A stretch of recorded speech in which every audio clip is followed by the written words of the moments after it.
My good mate known as Tommo was a wonderful character.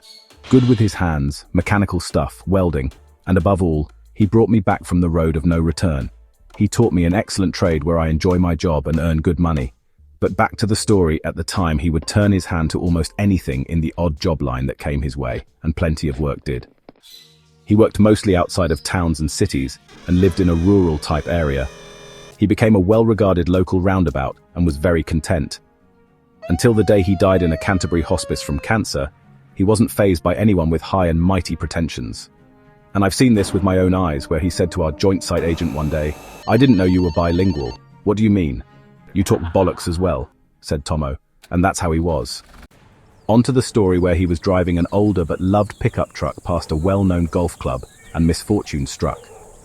The wind was blowing like a hooligan, and a tree came down exactly across the bed of the truck and missed the cab by inches. And of course, the truck was written off. The police attended. The snobby colonel, who was the golf club secretary, came out and denied all responsibility for the tree which came down, etc. And so it was.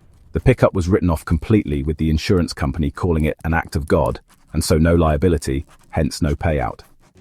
Well, Tommo coped as you do, and sometime after replaced the pickup with another, and life carried on. Fast forward about 3 months, and he was driving past the golf club again. As he passed the entrance, the colonel was in his Jaguar waiting to pull out, which my mate, having passed, he did. Tommo had asked a few people about the colonel, and it seemed he liked to finish his working day with several drinks, and then proceed to drive home. The colonel, having pulled out, came roaring up behind Tommo in his Jag.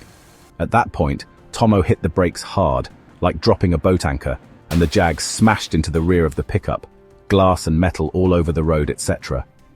Tommo insisted on calling the police for the road traffic accident. He'd braked like a demon because a dog had run out in front of him, now of course, nowhere to be seen. The police breathalyzed the colonel because he smelled of drink, which Tommo had suspected. He, of course, was prosecuted and lost his cushy arse job. And there ends the story of how the high and mighty are tumbled.